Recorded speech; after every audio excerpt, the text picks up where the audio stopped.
मैं Hindustan Unilever company में operator का काम करता हूँ। मेरा घर कंपनी से 10 किलोमीटर दूर है। मेरे पास एक बाइक है जिससे मैं अपने घर से कंपनी और कंपनी से घर का सफर तय करता हूँ। एक दिन ऑफिस से घर जा रहा था तो रास्ते में मुझे मेरे कॉलेज के बाहर एक लड़की दिखाई दी जो मुझे देखकर मुस्कुरा रही थी।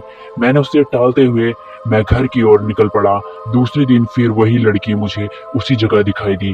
वो भी मुस्कुरा रही थी और मैं भी मुस्कुराता हुआ निकल पड़ा। मुझे उसकी प्यारी सी मुस्कान से प्यार हो गया था, लेकिन कभी रुकने की कोशिश नहीं की। वो लड़की कई दिनों तक मुझे दिखी और एक दिन वो मुझे वहां नहीं दिखाई दी।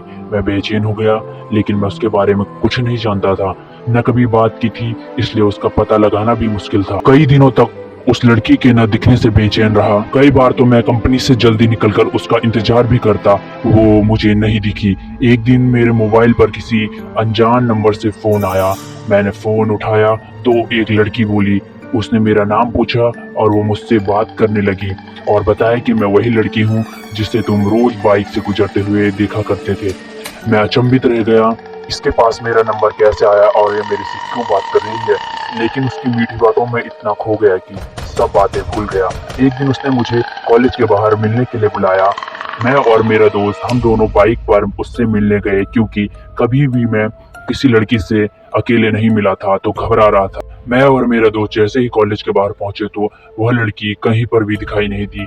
मैंने काफी फोन लगाया लेकिन फोन स्विच ऑफ था। मैं घर लौट गया।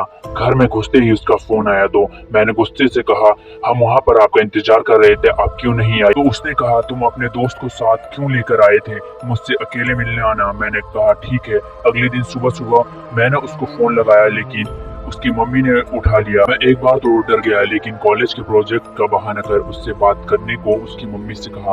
उसकी मम्मी ने कहा, पागल हो गए हो क्या, प्रिया को मरे 3 महीने हो चुके हैं। हक्का बक्का रह गया और मेरे हाथ से मोबाइल छूट गया और मैं बुरी तरह से कांपने लगा। मैंने सोचा कि जिस लड़की को देख रहा था, जिससे बात कर रहा था, वो एक आत्मा थी।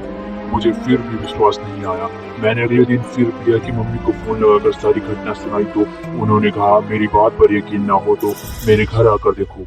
मैं प्रिया के घर गया तो प्रिया के फोटो पर माला लगी थी। उसकी माँ यह घटना सुनकर भावुक हो गई। लेकिन उस दिन से मैंने अपना सिम निकालकर फेंक दिया और नंबर नया ले लिया। फिर कभी फोन नहीं आया, लेकिन आज भी मैं अनजान नंबर से अक्सर सहम जाता हूँ।